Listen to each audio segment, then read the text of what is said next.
Good evening, everybody. From Shihab Burke, I'm Sam Shihab, and with me, Brian Burke. And it's 6 o'clock on Monday, which means we spend an hour to chat, answer questions, discuss an issue of interest to you in the immigration community. We are immigration lawyers. We practice immigration law throughout the U.S. and throughout the world.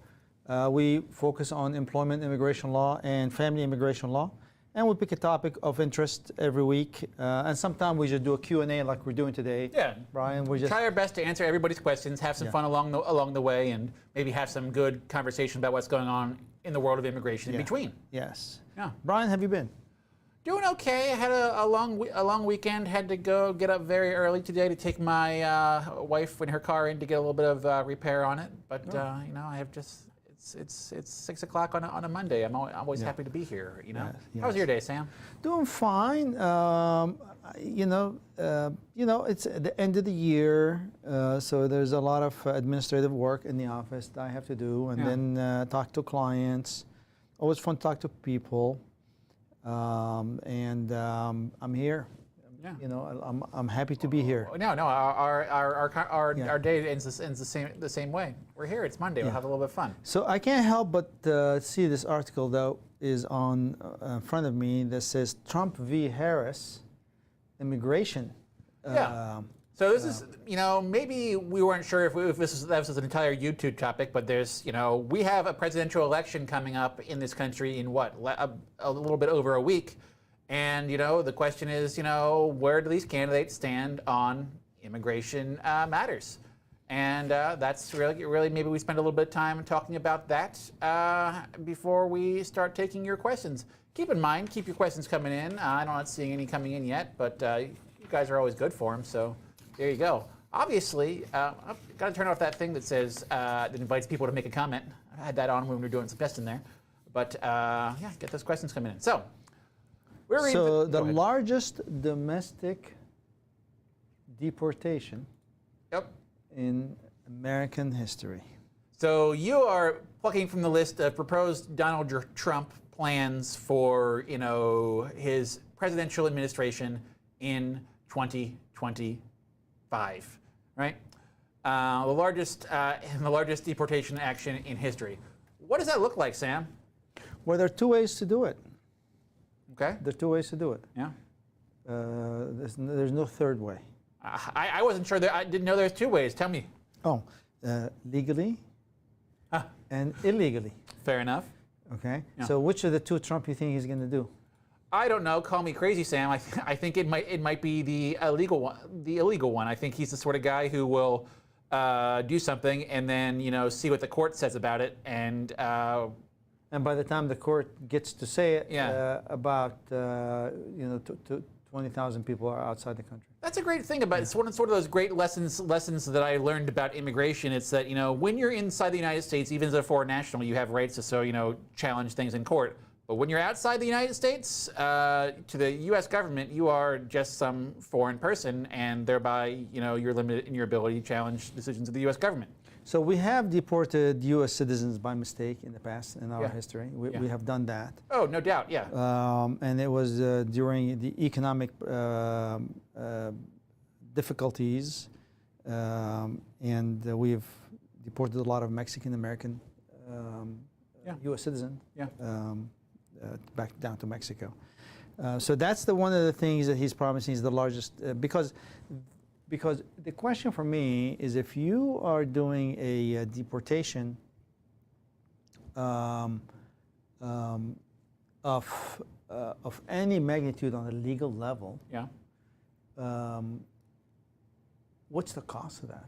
Well, that's where I think I was sort of presuming a legal version. I mean, the manpower to, I mean, call me crazy, but I don't think illegal immigrants will basically, you know, to line up to be deported, you know, and I don't like using the term illegal immigrants, so I apologize for using it. But those undocumented, they're not. I don't think anybody expects them to line up. You know, come to the town square. We're going to send ICE over there. They're going to put you on a bus and send you on a plane or on a bus to your home country. No, not gonna happen. So realistically, I mean, the largest, I don't know, manhunt, but for non-specific men and women you could ever humanly imagine. The cost of it, is it calculable? Has somebody tried to calculate that cost, Sam? Is that what we should be looking up online right now? Should we be looking if anybody's ever... Not now, but maybe well, some other not time. right now. I'm bad at Googling things. I mean, what is the cost, you know? It's significant. It's significant is the world's greatest understatement. How much of a distraction is going to be from doing other things? I mean, you know, I think controlling the border is very important, but and there has to come a time, and it's gotten so much out of control, unfortunately. But I don't know whether that is the answer. But that's one of the things he promised. Yeah, that's on the list. It's deport everybody who's you know here illegally. Essentially, anybody who's out of status or overstayed, you're. So what are the things that he does not need Congress? He controls immigration, customs enforcement, ICE. Yep. So he can definitely go into arrests and raids, right? Yeah. But he doesn't have the power of the purse. You know, so Congress holds that. And so the answer on that is, you know, he can say, you know, well, I guess right now, anybody who's out of status in the United States or overstayed their I-94, they're deportable, right? The question is, do they have the resources and the desire to actually pursue, you know, the student who overstayed their visa a little bit versus, you know, violent criminals, for example. They prioritize things. Is he can he move money, for example? I don't think he can move money from processing services to enforcement services. I don't know. That's where we need a third guy with us to talk about, you know, the constitutional law sort of aspects of it. I mean, can he move money from USCIS processing adjustment cases for employment, immigration, that resource and that employment, the payroll for these employees? Can he divert that to, for example, enforcement? And thus creating bigger backlog and more slowing process. Well, both those agencies are under the umbrella of Homeland Security, and that's a great question for like, you know, some sort of government civil servant out there who's aware of what you can do. But again, Sam, it's, you know, there's what you're allowed to do under the law and what you can try to get away with, and then you know, say sorry after the fact or not say you're sorry. Yeah. You know. So the second one is end of birthright citizenship. Birthright citizenship is just, well, to be clear for everybody, if you're not aware, it's you're born in the United States, as long as you're not the child of a diplomat anyway, you become a United States citizen at birth. And I don't know, it just seems like the most American thing on the planet. Being born in the United States makes you an American, and part of the Donald Trump agenda is to get rid of that. Yeah. And he intends to do it by, now there are two ways to do this, Brian. Mm-hmm. What are the two ways to do this? Well, either executive action on the subject, yeah. No, legally? Yeah, legally and illegally. Illegally. Yeah. Now, which of the two is he planning on doing it? I can only imagine the illegal one. So he is planning on doing it by executive order. Yeah. And it's going to be challenged in court. And it'll be interesting to see what the court will say, whether he can do it by an executive order. Yeah, isn't the birthright citizenship, isn't that read into the Constitution though? I don't. That's a great question. Yeah. Well, again, that's the 1,001 things I should. You know, even though I don't like some of these topics coming up, as an immigration lawyer, there's so many things we sort of take for granted in U.S. immigration, and you know, to question all those premises is kind of an interesting academic conversation. Yeah. So Stephen Miller, November 2023, according to the New York Times, announced a policy to invoke the end of birthright citizenship. Yeah, via executive action. Yeah, and that's interesting thing. So deport pro-Palestinian protesters. Yes. Now there are two ways to do this, Brian. Broken record. So I mean, obviously we have a First Amendment of free expression. In this country, and. Oh, here I got your answer.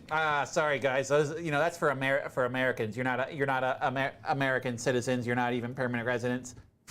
Yeah, but that right in the Constitution is anybody living on American soil. But I mean, fair. All people on American soil. So again, if there is a deportation because of that, again, it's going to go to court. So the Supreme Court is going to be busy.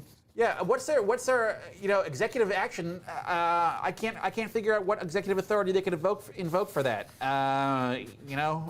Because think of it, think of all the grounds of deportation. Whenever I think of, or removability or deportation or inadmissibility, I think about the back half of Form I-485, the green card application form for those unfamiliar, where it addresses all those questions. Here are the ways you can make yourself inadmissible or ineligible to immigrate to the United States. I guess maybe they start bringing up, concept of treason or undermining the U.S. government, essentially, which interesting. So what's up with this ideological screening?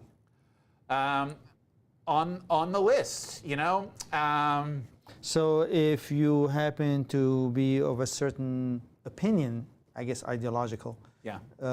And how can they know your opinion unless they are? They know you. They can deciphering that from your look. Yeah. I have a couple choice words, many of them too short and 4 letters long, appropriate for this venue to describe the idea of a policy like that. Because, I'll be frank on this subject. This is coming from a gentleman who's running as the Republican candidate for president of the United States, and they claim they're the party of small government, keep the government out of my business. We're gonna go ahead and legislate and adjudicate what your thoughts and feelings are on a given subject, whether or not you're loyal enough to the United States. It's so chilling to the concept of free speech and dissent in this country. Green card for foreign students. Green card for foreign students. And again, guys, we're talking about what Trump is proposing: automatic award of permanent residency to vetted. Quote, vetted non-citizen graduates of U.S. colleges, junior colleges, and universities. Yeah. So, my first thought is, I like that, and probably a lot of people in our audience would. Excluding those from radical Islamists, Hamas supporters. Yeah. So, based on your political opinion. Yeah. American haters. Yeah. Will not get a green card. Well, when I hear so American haters, so anybody that loves Harris, is that an American hater? Is the enemy from within? Yes, I feel like same word. So arguably yes, if you listen to some of the rhetoric coming out there. But Sam, I feel like we're maybe talking about a little bit too much about a elephant-centric candidate in the room. And don't worry, we are going to get to your questions. We're going to try to answer everything we get here, but Sam and I wanted to just sort of let those questions come in for a little bit. But I want to talk about the other person. Harris. Yeah, Kamala Harris. So what are her proposals, Brian? Since I am the one that's doing Trump. Yeah. Okay, so let me see. Higher standards for asylum. Higher standards for asylum in the United States. And, But that's not the problem in the asylum process. The asylum process... The problem with the asylum process is slow processing. Yeah. There's so many. I mean, real fundamentally, the problem with Donald Trump's deportation policy is slow processing. I mean, fundamentally, there are probably people in the United States who should be deported. No doubt there are, and the fact that they don't have the authority to get to those people is a fundamental problem. It would. If people got deported faster when they should, it would probably chill illegal immigration. Yep. And there's that. So, there you go. Changes to asylum, so higher standards for it, okay. Which, might chill the idea of I can come to the United States, apply for asylum for, any reason, and get myself work authorization. Which reminds me, on the Donald Trump plan was get rid of work authorization. Cancel TPS, cancel temporary protected status. Yeah, somewhere on here is get rid of work authorization for asylees. What's on that list is as well, which would huge. I mean, we haven't even talked about the the economic impact of any of these. Maybe a little bit with regards to deportation, but I guess we talked about the cost of, like, say, deportation, for example. But the cost of the economic costs. Say what you will, where your political opinion is on, alleged 11 million, or the number varies unlawfully present people in the United States. I mean, the economic impact of snapping a finger and making all those people disappear, they're not just sitting on their butts doing nothing, and they're not collecting government benefits. They are working out there in any number of jobs, I mean, what's the population of the United States? Like somewhere over 300 million. It's a good chunk of people. The idea that you can not have massive economic impacts with these changes. I mean, any of these things on either sides, big changes to immigration programs, I wouldn't want to make them without massive, economic studies, figuring out, well, what's that going to do to the universe that we. So, what do you think Trump would do? See, do you think Trump would say everybody's been waiting for a green card for more than 5 years gets a green card? No. Why not? I think that they are fundamentally skeptical of our employment-based immigration system and don't like the idea of high-skilled labor coming to the United States. Okay, but he's handing all students green cards. Yeah, in a world where all students are getting a green card, I bet there's a whole lot less students. Is the bottom line? Less people coming to the United States on student visas. There you go. Every student's getting a green card. What's Harris is doing? I know on the employment immigration. Well, where's the sort of let me see here. Oh yes, I know it's on here somewhere. It was more employment immigration, increase in employment-based immigration, right? Increased availability of green cards was sort of what the idea was based upon the proposals from the Biden administration. Harris is a lawyer. Yeah. Harris is an attorney. Yeah. And she understands that any promise she makes is really tempered by the fact that the executive branch is limited. Trump, on the other hand, I mean, that's probably the biggest difference between them is he says, I think we ought to do 1, 2, 3, 4. I'm going to get him done. Sue me. It's the same way he's done business. Yeah. The way he's done business is I'm going to do this. I'm going to not pay this guy. I'm going to pay this guy. I'm not going to do this. Screw you, and I'll only pay the piper if the piper holds me by the ear. Yeah. So if take me to court, but this is what I intend to do. So he's going to take the same business approach to governance and running the country, especially in his last 4 years. So it's going to be really. If he becomes a president, it'll be really interesting. Now, he could be doing good things or good intention, but a lot of it is going to be not through normal channels because normal channels are broke. I don't blame him. I mean, in certain I don't know, Sam. Maybe you get a landslide and somebody takes. I haven't looked at what the possibilities of that are. Everybody's been focusing on the presidential election, and me too. Whether the possibility of one side taking control of the executive branch as well as Congress there, whether that's on the table. Yeah. So are we? Looks like we have a nice overflowing cup of questions here, and I think we should probably get to them. Sure. Yeah. So I guess what we should say about our questions is that we take these questions, we only get a little bit of a snippet of information about you, and I guess what we would say about taking our answers is that don't act upon the answers that we give here because the devil is in the details. Your future, your immigration in the United States is so important, and you owe it to yourself to talk to an attorney of your choosing about, really about the details about your life to help you make the best choice on matters like this. Yeah. Without further ado, let's get to some questions here. Yeah. So, from Narek, hello Sam and Brian, thank you for doing this today. My birthday date is 2023, June 7th in the EB3 rest of the world. I'm trying to file for my I-45. Do you think it's likely for the January/April visa bulletin to cover my priority date? You have 2 copies of the visa bulletin right there in your stack, Sam. I'll give you one, Brian. Thank you, sir. Should have put it up on the other monitor. Sam and I were having fun with our computer monitors today, reorganizing them. But that monitor should go down so we can read it down here. Is that possible? I don't know. I don't know. With spending enough money on Amazon, a little bit of sweat equity on it, we can get these monitors, on the ceiling if we want. Yeah. So, EB3 Rest of the World 2023 June 7th, and the final action dates for EB3 Rest of the World are presently in November of 2022. And the dates for filing for EB3 Rest of the World are in March of 2023. And so you are about 3 months off where the dates for filing are. So The best thing I could say about the dates for filing is the dates for filing are, well, what Charles Oppenheim said maybe 2 years ago at this point. Which may not be relevant anymore. Yeah. He used to say, that's an outlook, where the priority dates are expected to be in 8 to 10 months, right? But when the dates for filing were first foisted upon us, what I had read or what I recall reading was basically the idea of those was from the Department of State, it's if you start the immigrant visa process now, by the time your case is ready to be approved, we will have a green card available for you. Is what the thought was there. It's basically gets cases started early. And USCIS taking dates for filing right now. Yeah. So, do you think it's likely for the January-April release of Bulletin cover your priority date?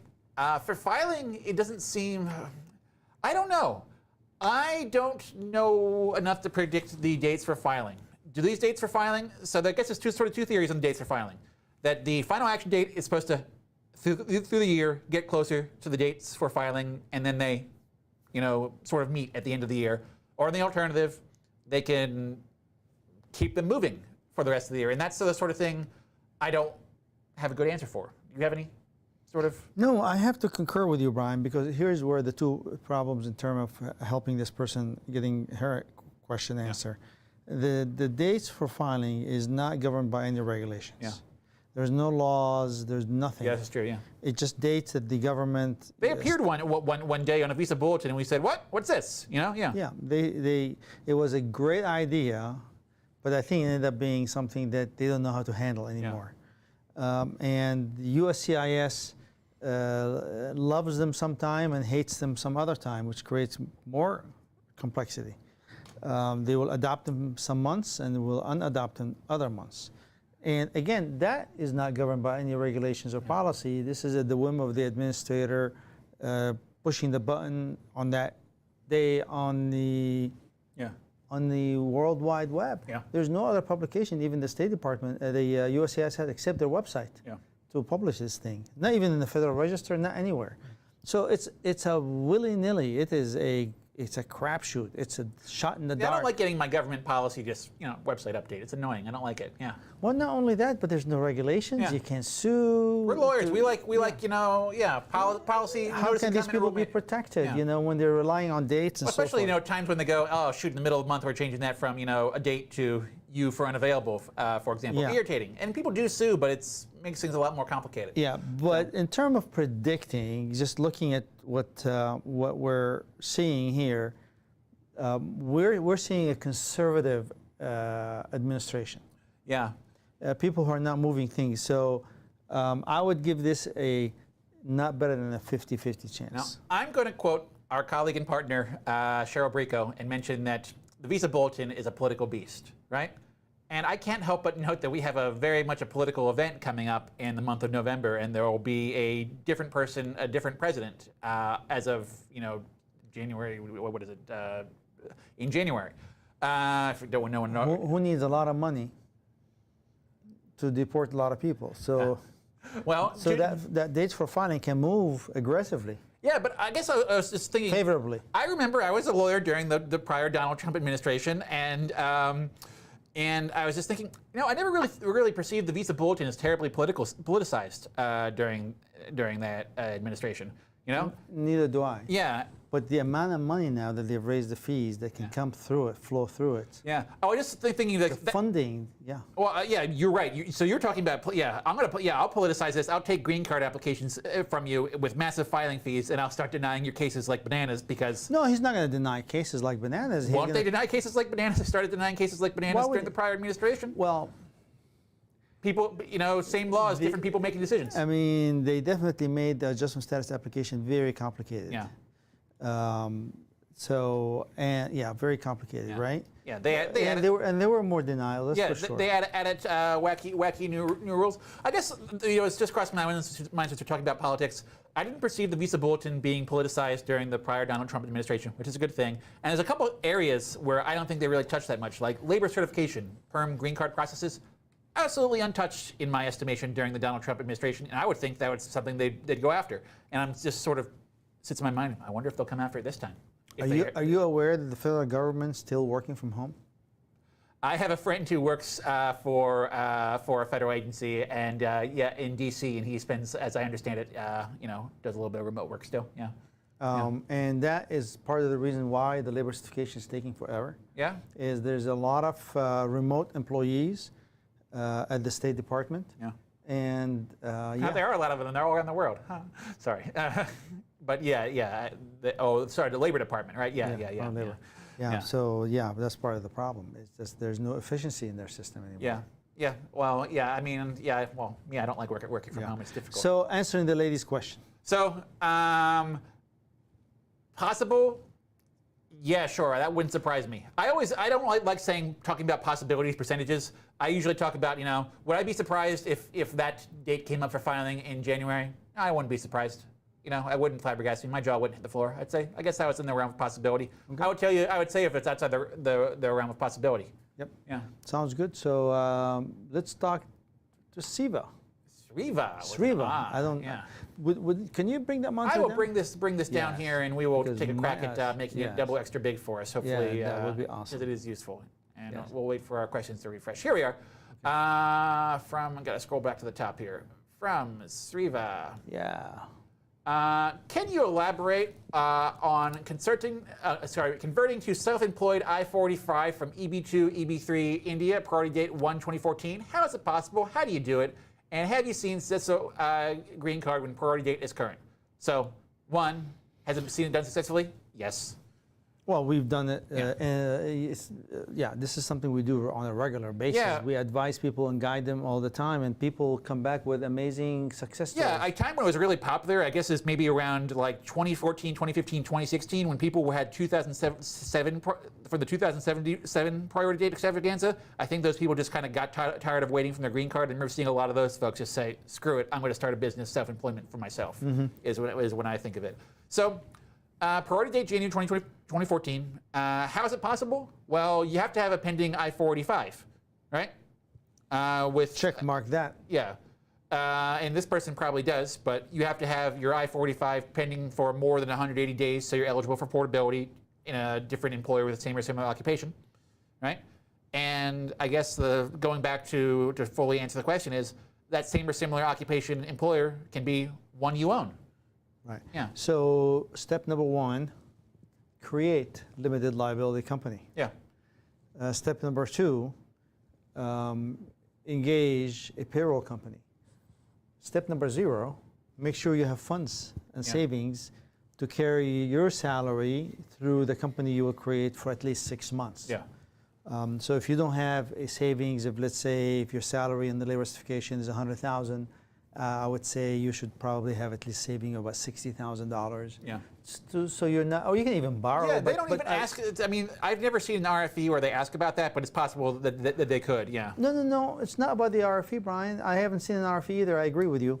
It's about whether you can really successfully cover this. Oh yeah, it's about if you're running your business like a business people come to me and say, Brian, I want to sponsor somebody for an H-1B visa. I don't even own a business, or I want to do self-employment. Have to do payroll for yourself. Yeah. And if you run payroll for yourself and have an HR system, and you need some funds. Well, I usually just tell people, if it walks like a duck, talks like a duck, sounds like a duck, it's a duck. Meaning, if you're going to try to, self-employ yourself, you should have a business that's capable of employing somebody with all the bells and whistles. So have enough funds. Have enough funds, whatever that number may be. Yeah. Number 2, create a limited liability company. 3, create a system where you can have an employee manual. Put yourself on payroll, create a payroll. Give yourself a title. It has to be similar to... Same or similar versus what you're on your labor certification. And if you're married and your spouse has an EAD, your spouse can run the administrative aspect of the great company. useful thing, and it helps ensure that your offered position is same or similar. Because, so for example, if you've been offered your I-140 job as a software engineer, being president of the company, they could raise a question as to whether you're not same or similar occupation. But if your spouse is, taking care of that, they're the president, you're the doting employee, there you go. And we help a lot of people set this up. and they do get green cards, and they do get approved. I guess the last thing I'd add to that formula is, what do you do for your company? Well, I mean, the great example is the IT consultant. It's instead of them doing things through my individual capacity, getting a 1099, I would run those things through my company. If you have one, 10-hour a week sort of task, sort of client, if you have, well, if you have 4 of those, they're offering you, 1099s, you don't have a job. But if you have 4 of those going through your company, you have 40 hours a week for your permanent employment in the United States. Yes. Yeah. Good questions, Riva. Thank you. So, from Ranyan. All right. So now that I can see it, I can I can read that. So Rania says, adjustment status form. Some centers are going very slow. Some centers are processing faster. People stuck in the Texas Service Center. They have been stuck for years. Can AILA do something about it? AILA, so what is AILA so everybody understands? AILA is the American Immigration Lawyers Association, which you and I are both members, but I think I have to go pay my dues. I think I may have let them lapse for a couple days. Oh, okay. Oh, yeah. Have our office manager take care of you. Yeah. And have it on her calendar for future renewals. So the American Immigration Lawyers Association is a association of lawyers, and it is not a law firm. Now they do have an action subcommittees that they go after things that have gone to a point of being ridiculous. Yeah.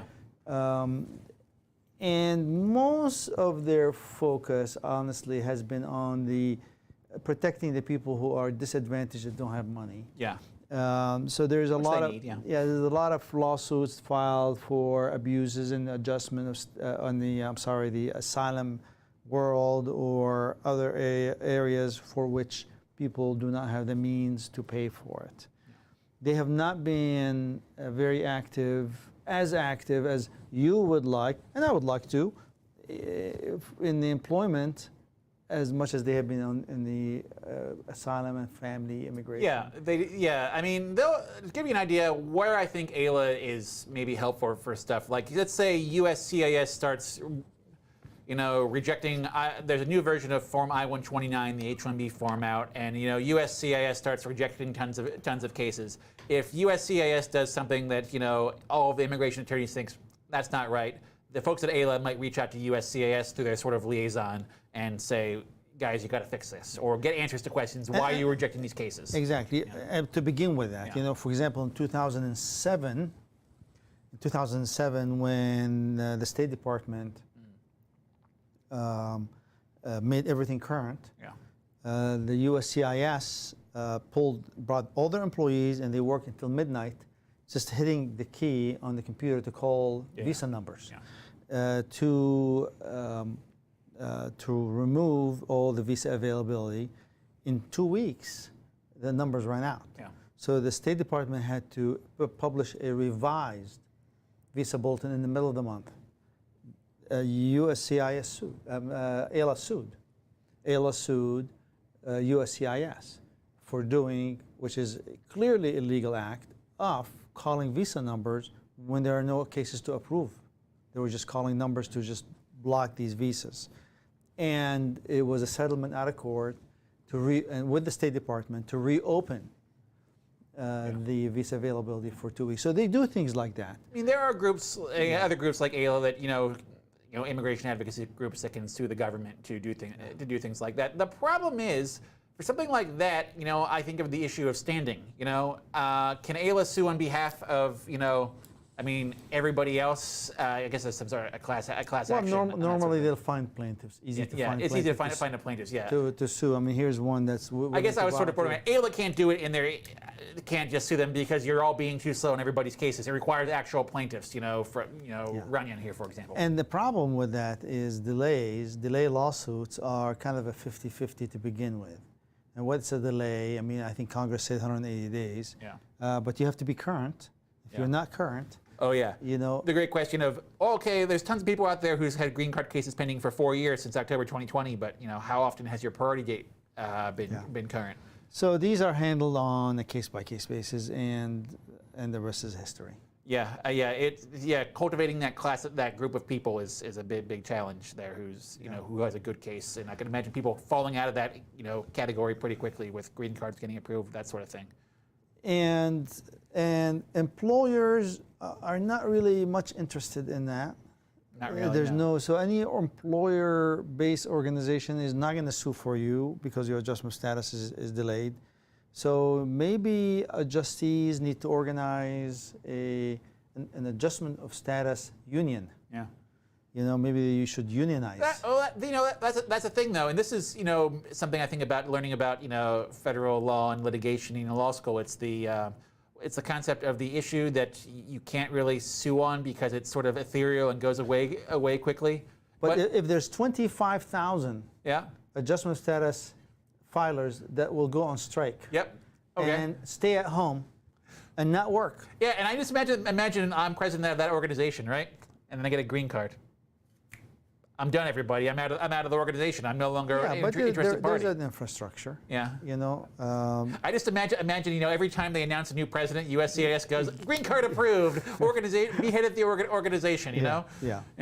So, but if they organize and they say, hey, we're just going to take 2 days off, shut it down. Yeah.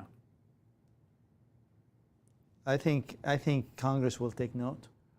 I'm going to make some sort of, imagine I make some sort of pithy comment about congressmen wouldn't know if their own hair was on fire. They're so oblivious to what's going on in the world out there. Yeah. All right, so let's see if we have some other questions here. From Ojas. Are there any benefits of filing Supplement J on permanent job while waiting for the green card? If there are issues, if we don't file Supplement J? What is needed to file Supplement J?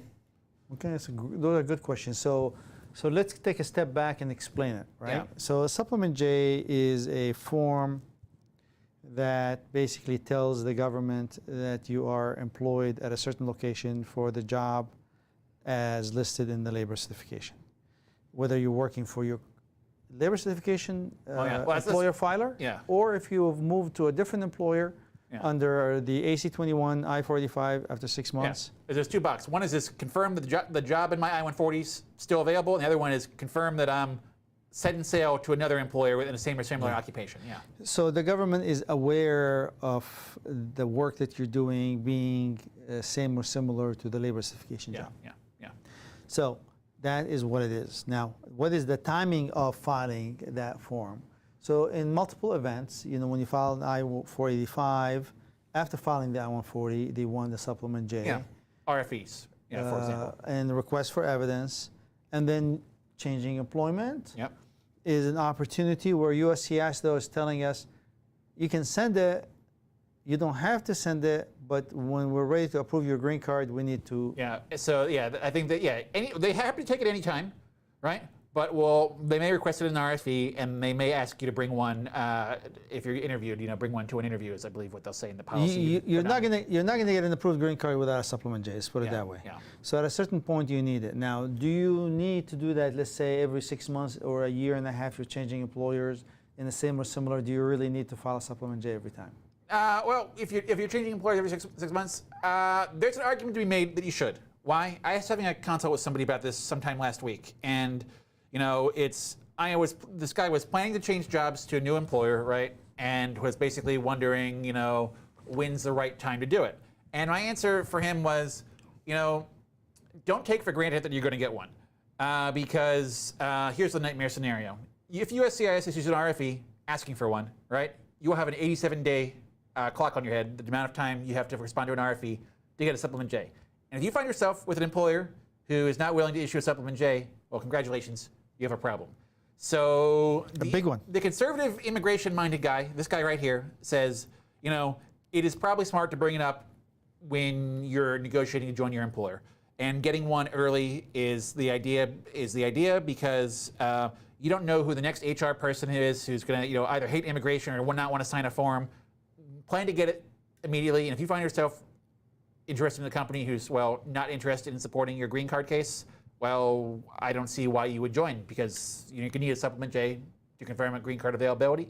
I mean, I guess if your priority date is nowhere near current, sure, I guess you could take a job there for a while and be content with the fact that, who cares? They're not going to give me a supplement J. USCIS isn't going to ask. But I guess they could ask at any time, right? Yeah, and that's my thoughts. Yeah. 2 points in support of what you're saying, Brian. First is we haven't seen this recently, but they most certainly have done it in the past, where they will spring on you an RFE on your case years before you're being current. Yeah, touch wood, I haven't seen one of those RFEs for a while. But they've been just busy, but you get a new administration with new thinking and new thought, you can get them. That's number one. So don't assume because your priority date is not going to be current for a while that's not going to happen. They can't ask you for one. Yeah, they can ask you for whatever you want and let you sort it out later in court if you can't. Yeah. The second thing I'd like to add is the maximum permissible time that they can give you to reply to a request for evidence is 87 days by regulations. Yep. The regulations also says that they can give you less time. Yeah. And there was a time in the past that they were giving everybody 30 days only to reply for the RFE. Now, if they hit you with an RFE for 30 days only, well, you're not ready for it. So and then your employer is not willing to give you a supplement J, that can be a problem. But that can be a problem. So finding out whether your employer is willing to do it or not early and before you do it is definitely, But it is not required, just to Agreed. To be sure. I mean, so the short answer for Ohas is peace of mind. Get it when you join a company and send it. And this way, test the water. Figure out how many days it took them to issue that document. That's a great point. Big companies with big giant administrative, and legal departments, they can drag their butts on that. They may look at a form and they say, hell yeah, I don't recommend signing that because they have no idea what the hell this is. Saying no is the easy way. Yeah, I mean, and this is just a number, one of 1,000 employee in the company. Yeah, we lose one. Who cares? And there are companies who just won't touch anything immigration related with a 10-foot pole. And I wouldn't want to find myself that I'm working for one of those if I needed to, not be working for one of those. So And supplement J is an easy form, a low obligation form. The employer, no money obligation. All it takes is them to confirm a permanent employment, but permanent. Whoa. Yeah. So sort of a follow up here from Ranjan. Looking at inventory, even with all the hundreds of thousands of numbers available in the last few years, and still EB2 India did not move very much from 2021 to 2024. Did they count the numbers wrongly? I can't. Well, first of all, we count family members from the same pot. Yeah, that's true. So remember that. So that's a big deal. Secondly, there is an impossibility. There is an independent auditor that comes in and says, we're auditing the numbers. You're paying taxes. You pay $5 less. The IRS will come to your office, tear up the heck out of your drawers, put you in the conference room for 2 weeks with your accountant running around, making them happy, and then they look at all the numbers, and even if you're right, they hit you with a penalty. Who is auditing these numbers? No one. Well, welcome. I've had this conversation with you once before. Sam, that's my dream for you. I want USCIS to account for their use of green cards. I also want to account for the H-1B lottery. And the answer is they're never going to give me a straight answer to the degree of accuracy that would satisfy There is no audit. There is no cross numbering. And then, I mean, like 2 years ago when they said we wasted 60,000 green cards, right? Remember that? Remember it? But how do you know 60,000? It could be 80,000. It could be 90,000. I like to think there's some accuracy in that number. The Department of State does report. They report how many visas they use in a year. And what is the accuracy of that reporting, Brian? Who is checking on the accuracy? They're looking at data from USCIS to put it in their report. They don't have keys to USCIS drawers. And computers. Vice versa, they get a spreadsheet from USCIS. And then they put the spreadsheet in their spreadsheet, and they will just do sum, divide, Excel. And to sort of double up on your point, USCIS sometimes has a very poor handle on who they issued green cards to you. Raise your hand if you've seen, RFEs or letters from USCIS saying, "Ooh, we issued you a green card when we shouldn't have." You know, we got one recently, not such a bad scenario for the person, but it was, hey, a letter from USCIS saying, hey, we gave you a green card, but in the wrong category. Could you go ahead and send that back to us? Nightmare. You know. I have no idea why would they send a green. Yeah. Yeah. Yeah. So the other thing, Brian, is they are not interested in being transparent. They worked really, really hard of not being transparent on those questions. Yeah. And until Congress mandates some kind of an outside agency that comes and audit them, some kind of a... Yeah. He may be right. No, I very much love the concept of the congressional investigation. You know, the big, something big happens and Congress gets upset and they want to investigate it. Never really much of that on the, never seen one of those on the employment immigration front. You know, we want answers. How did you waste 60,000 green cards? Never did I expect to see any sort of, big investigation or that. But honestly, that's a story. The 60,000 green cards, Sam, it's a space of government not doing their job. Yeah. So, sort of a another question from Triva here. When do you think the priority date of 1/2014 EB2 or EB3 might be current? So we are in late 2012. 2012. That's hard to predict. That could be honestly measured in years, in the 3 to 4 to 5. I don't know. And that's 2014. Yeah, I know. That's 10 years ago. Yeah. That's a year, about a year and a half of being current right now. To move, I guess the thing I would say for Sriva is that priority date has been current before. Meaning, again, I'm going to use the forest metaphor. The forests, that forest has been thinned out. The availability of visas before has meant there are less trees to chop down to clear cut the forest. But there's many forests ahead of us. Yeah, but it's a big honking forest, and heaven forbid if your priority date is after, what was it? The furthest December 2015. December 15, because December 2014, because 2015 priority dates, I don't know how dense it is there, but all I know is the priority dates have never been there. Screeching halt. Yeah, it could be a screeching halt, the classic For a movement of, long move a week a month. Yeah. With no big fluctuations like we've seen. That's the sort of thing that keeps me up at night on the visa bulletin. Yes. Yes. So clearly RK was listening to our sort of earlier conversation here. Mass deportation would be terrible for the U.S. economy. It would sink it. If the government wanted to do something stupid like that, you would go for the employers, not the employees. The workers would leave. Multiple answers to that question. Number one, I agree, right? Yeah. I agree. There are industry sectors in California. 100% of the workers are undocumented. Yep. During COVID, these people received letters from ICE, from immigration, that says you're an essential worker, nobody to stop you. Yeah. That's the first recognition that they were recognized because they were part of the food movement and the critical infrastructure system for the survival of the pandemic. In terms of sinking the economy, of course, it's a joke. The idea is a joke. Yeah. What do I do in my spare time, Brian? I get on my bicycle and I ride my bicycle. I ride long miles in the country, out in the country, right? The only thing I see is a blue sign that says Trump vans. Rural America is for Trump. It's Trump, what they call Trump country, right? Yeah. I was going through one area. Yeah. There was a house under construction in the middle of nowhere. Yeah. Okay, in the middle of nowhere. Yeah. Beautiful area. 100% of the work, I stopped and looked at the house. Yeah. Almost 100% of the workers appear to be Hispanic. Yeah.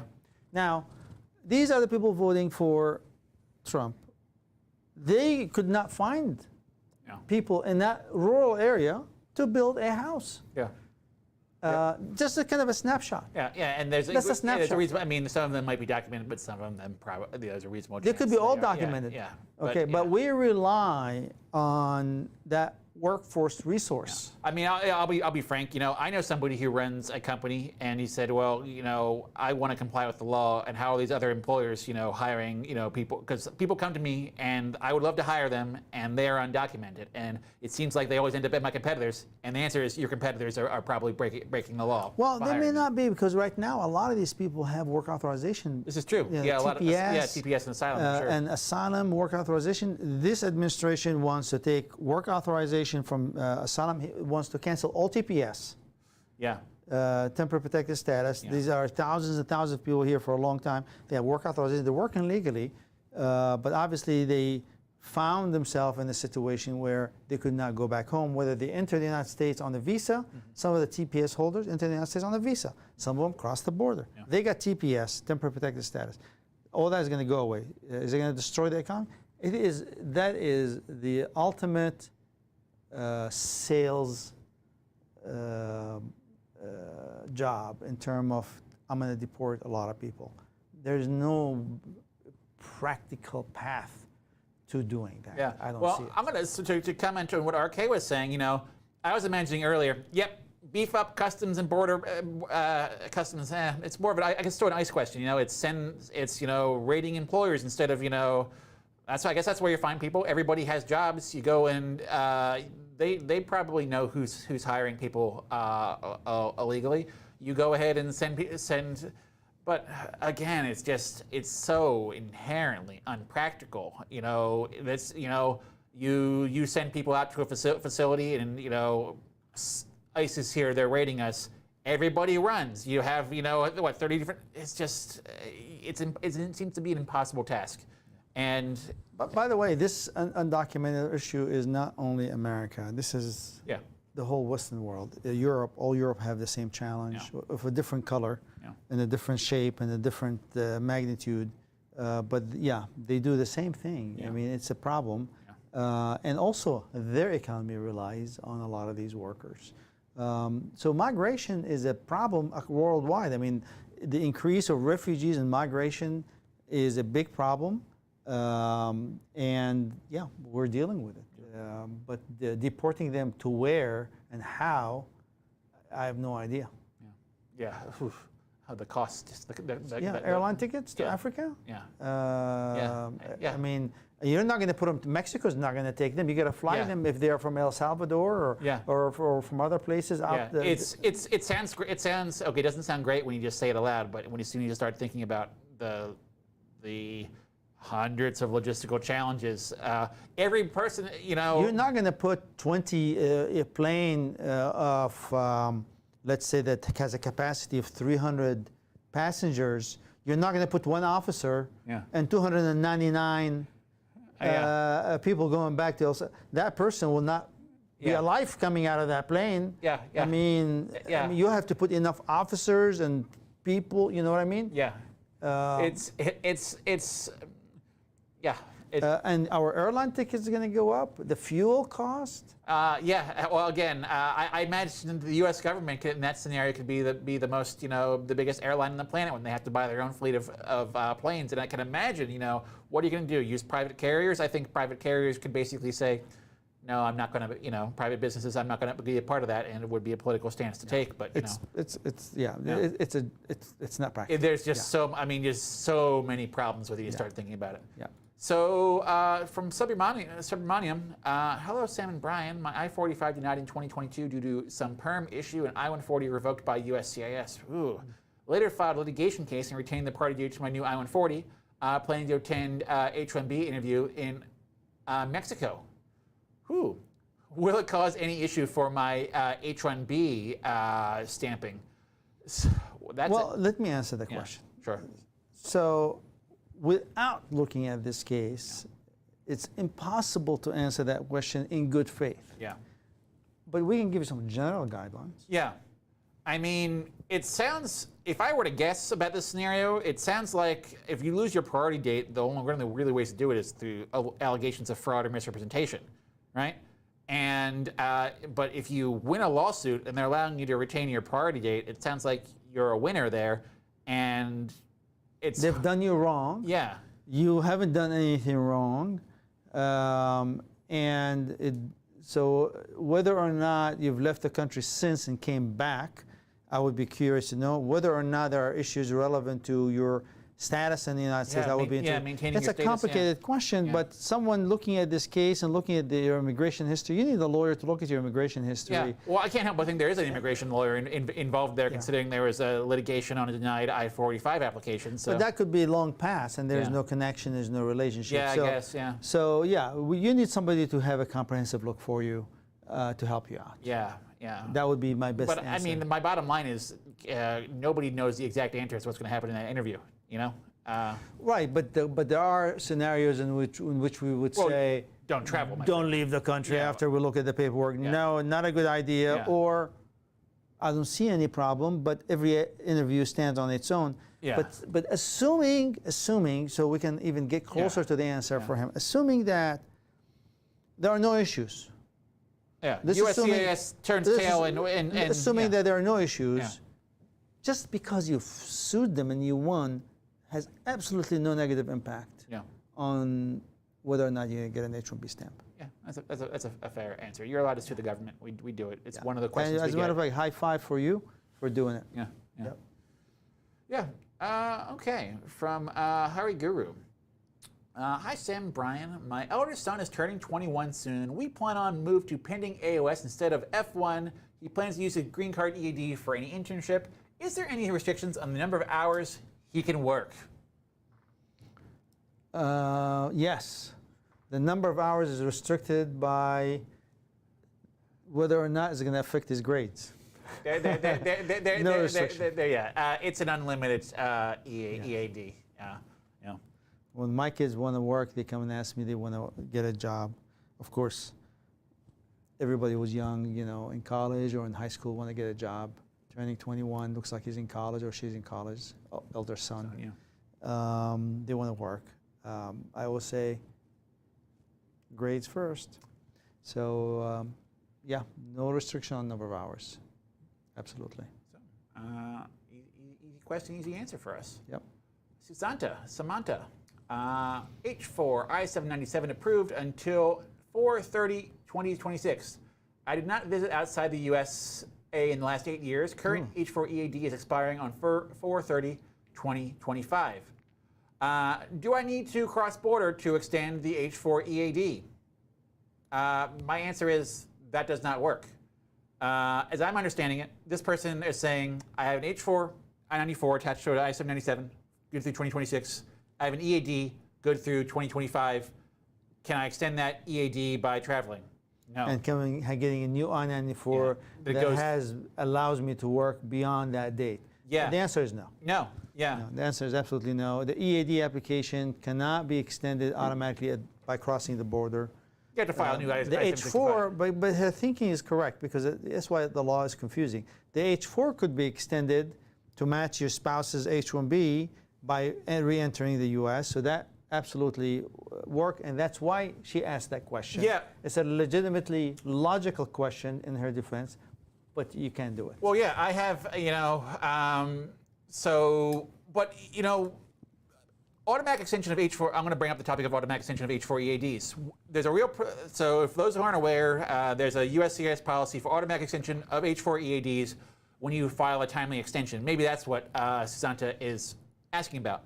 So the one limitation on validity of the H4 EAD or being eligible for an automatic extension is you must have a valid I-94, right? This is a scenario where, presuming that, again, there's a valid I-94 underlying, that filing an extension of the EAD before 4/30/2025 would allow somebody to work for, I think the policy, I won't quote the amount of time, look the policy on the USCIS website, but would allow her to work while the extension is pending.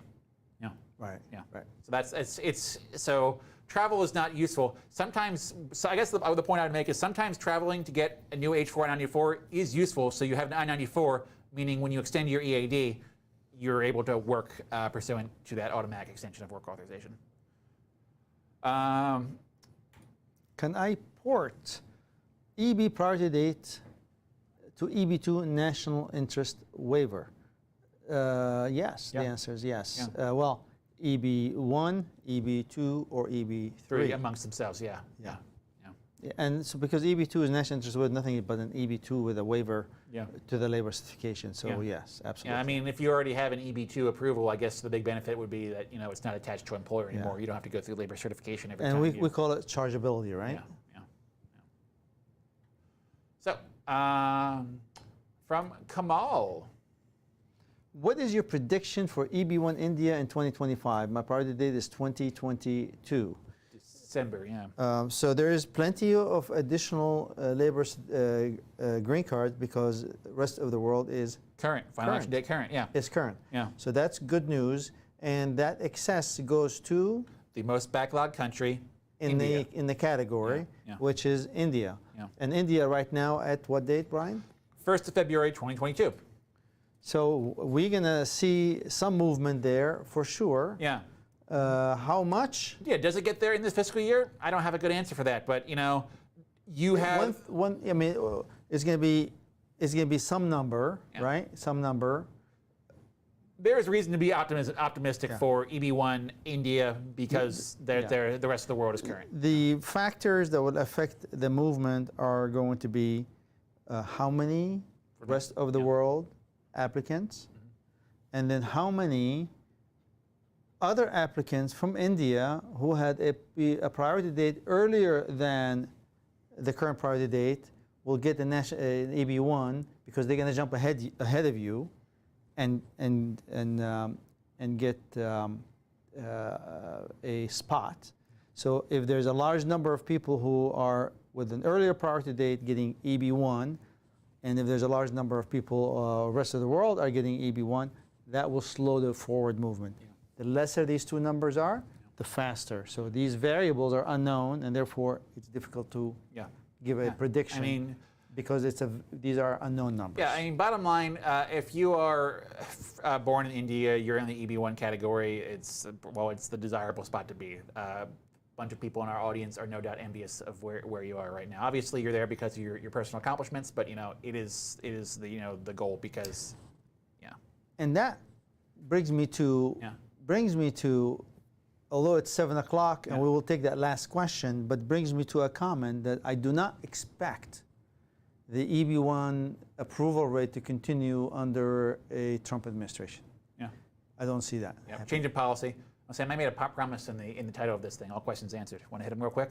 Let's do it. Okay. All right. All questions will be answered. Yes. To Aninda's follow-up, can I port EB3 priority date to EB2 national interest waiver? Yes.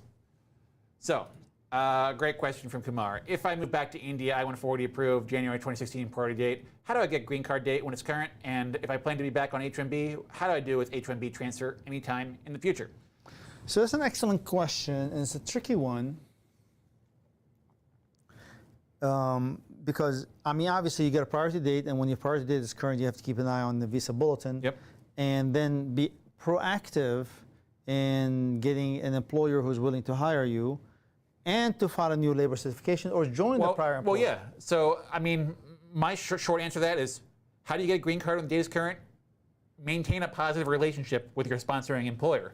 Or a new employer will file a new labor certification. But you have to have a relationship with some employer in the United States to get that green card. A priority date is worth nothing without an employer behind it. The good news for him, Yeah. the good news for him, he has an approved I-140, Yep. which means he marked adjustment of status on the form, which means that it's not going to go to the State Department, Where they can potentially cancel which they can cancel it if you don't act on it within a year, because USCIS doesn't do that. Yeah.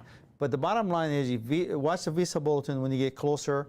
You need to get back to the U.S. with the prior employer or a new employer with enough time to file a perm, I-140. Yeah, talking about coming back to the United States, there are limitations on getting H-1B extensions when your priority date is current, meaning come back before your priority date is current is the bottom line there. Yeah.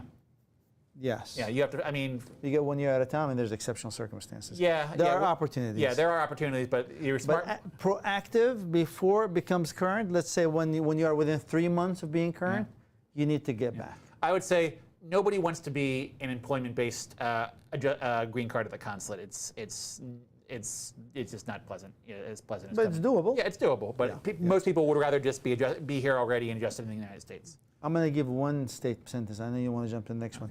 4 months before you're becoming current, contact an immigration attorney, get a deep consultation about all the options, because by then, who knows what the rules are going to be. Yeah, this is true. Yeah. All Yeah, right. the laws can change. That's one of the things that's obviously what we're talking about. Yes. Yeah. So from Narek here, I saw some comments of Trump wanting to make it easier for U.S. educated aliens getting permanent residency. How realistic is that in your opinion? Well, we talked a little bit about this earlier. My take was, yeah, there's going to be a lot less people getting education in the United States under that. You know, and I can't help but think of the lobbying of the schools who are taking international students, saying, "No, we like our international students and their international dollars, please." Yeah, but this is going to help bring more people. Yeah, but so do you believe the Donald Trump administration is going to say more education in the United States for everybody? Everybody gets a green card, replacing another type of bringing in more immigrants legally? You think that's going to be on his? I clearly don't think so. You really think that's going to be on his? Well, that's an opinion, but what he's saying, I'm going to give a green card for people who have So the question asked here, how realistic, right? Okay, well, I'm talking about a different type of realistic. I don't think it's realistic that that's the big immigration solution for people out there across the world wanting to come to the United States, because they will turn down the number of green cards. That's my opinion. Yeah. How realistic? Nothing Trump is saying is realistic. Nothing Trump is saying is not realistic. Yeah. He is entering in uncharted areas, territories, which can be a nightmare for you, or it can be really nice for you. Who knows? He's simply unpredictable. Yeah, fair answer there. Yeah. So from Zainab,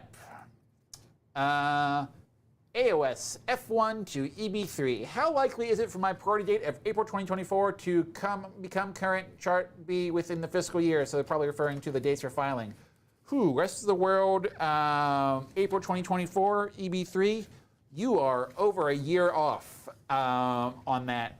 And I don't really, it doesn't seem particularly likely that that's going to be resolved in a year. Would you? So EB3 is funny because it's moving a lot better than EB2. Which is surprisingly, however, rest of the world. The rest of the world is more backlogged. EB3 as it should be. Yeah, as it should be. Yes. So that tells me that the rest of the world, a lot of people are applying, and therefore you are in for a long wait, as I see it here. So she is 2024. April, yeah. And right now she is we are 2022.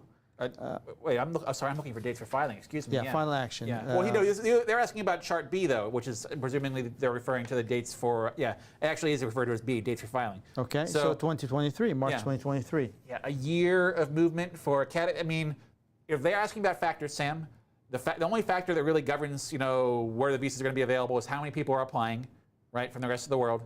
And EB3 is a pretty accessible category, and but it's not backlogged too much. I'm gonna say, if it's backlogged 1 year, it's backlogged by 10,000.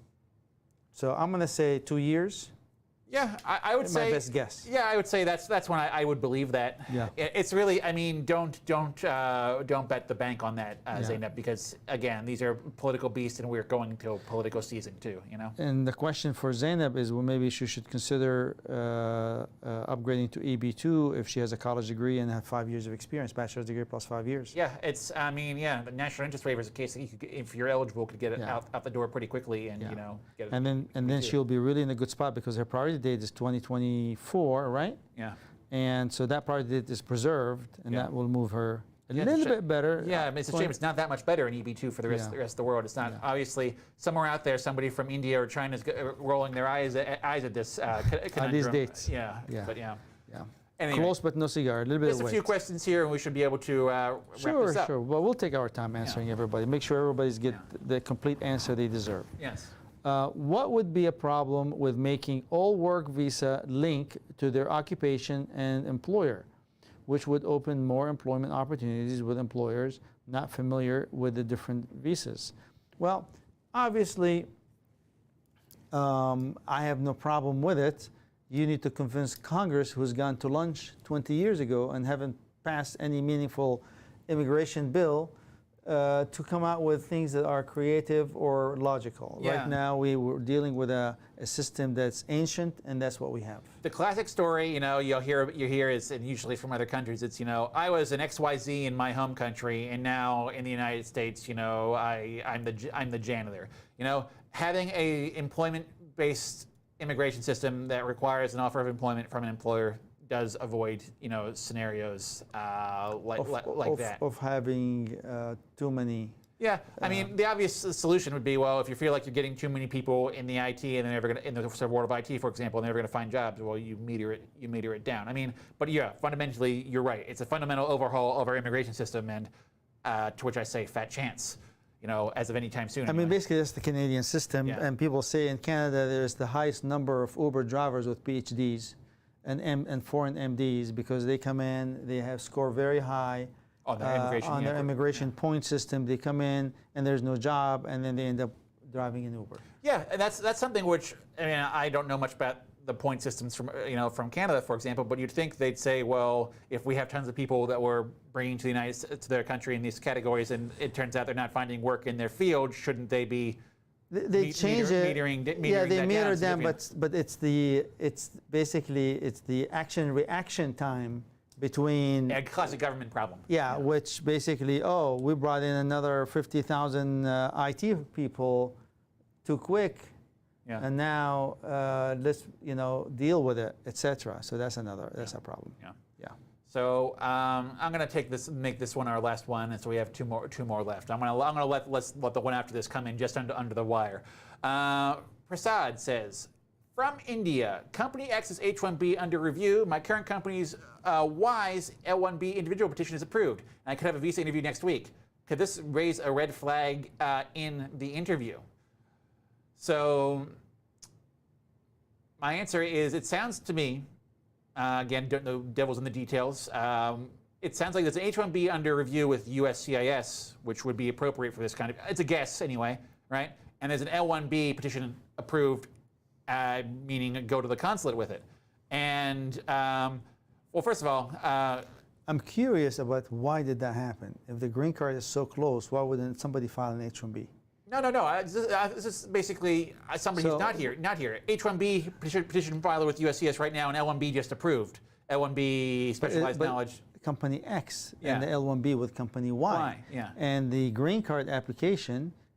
That is weird. Having that L-1B from company Y approved and just is approved, and I have a visa interview next week. Visa interview.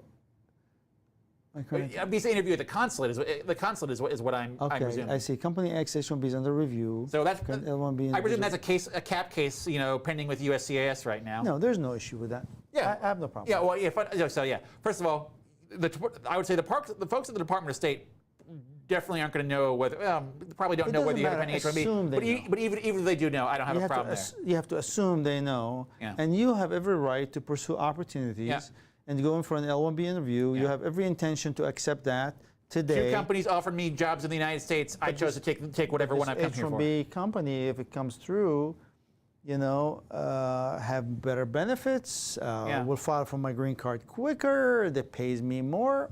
I'm going to look at these two offers, and I'm going to get the visa. I intend to go there right now, but if the H-1B comes in and I might change my mind, you have every right. Yeah, it looks like there's some clarification.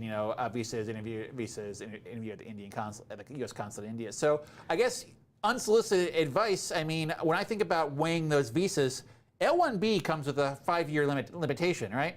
Well, the problem with the 8L visa is that he cannot transfer easily. Yeah, true. But he seems to have an employer who has an H-1B. He's selected once he gets that visa, comes to the United States, is counted in the cap. He's good. I guess fundamentally he could get here. He could get here to the United States on an L-1B visa and still consider joining the, it may be possible to file an amendment or something, or a new change of employer to join. Or he may show up again at the consulate a week later for the H-1B stamp. Yeah. That's well, true. the H-1B may not be approved. Yeah. The H-1B can be denied because the employer does not have a job or does not meet certain requirements. Why would you hold things up? Yeah. You're pursuing the L-1B, and if the H-1B becomes approved, you can still pursue the L1B and reject the H1B. I will offer the alternative. I don't know what this person's doing outside the United States right now, but if you're in a managerial role outside the United States, that L1B that you hear are now could turn into an L1A later and EB1C later. Possibility. I don't know what you're. I guess what I like about L's, Sam. Is there a red flag? No. No red flag. I guess what I like about L's is that, if you're a company that loves transferring people back and forth, I could see you maybe working as a manager abroad, coming back to the United States as a manager, getting that EB1C green card instead of ending up. Especially if he's from India. Yeah, exactly. Which is going to be an EB1 yeah. rather than. But if he's making $25,000 a year on H1B, then this miserable L1B salary that he's getting, or being captive to one company who may not be very positive about a green card altogether. Yeah, that counting in the lottery is nice to have, and it's something I wouldn't sneeze at. There's a lot of companies don't do green cards for L visa holders. This is, 5 years, and plus if you're from India, you're not going to get that green card in 5 years. So send you back and replace you with somebody else. Yeah. So. Last one we're going to take here because that's the end of really the end of it, because it's basically sort of follow up from Prasad there. Can I hold H1B and L1B visas? Start with L1B at company X and later use the H1B to switch to another company other than X or Y. There's a lot of algebra going on here with X's and Y's and Z's, and I'm not quite sure we have enough data to come to a complete mathematical proof. So H1B and L1B visas. Do you mean visa stamp or visa approval or I-94? So if you're in the United States, you're either on L1B or H1B. Yeah. The consulate is not going to give you an L1B stamp and an H1B stamp without canceling one. Yeah, they would typically cancel one. It's possible they can do it, but they would typically 99% they'll cancel it. Yeah. But if you're in the United States on an L1B and you have you're selected in the lottery, you can transfer your to H1B and then get a stamp later. Now, I don't know if there's an XC, but that's, I think, the best answer to that question. Yeah, in fact, I think Guru Prasad and Prasad are the same person here. So we answered both of the asking the exact same question, maybe multiple YouTube accounts. There you go. Okay, sounds good. Sam, all right. Hey, congratulations. We answered all questions. Yep. Thank you, guys. And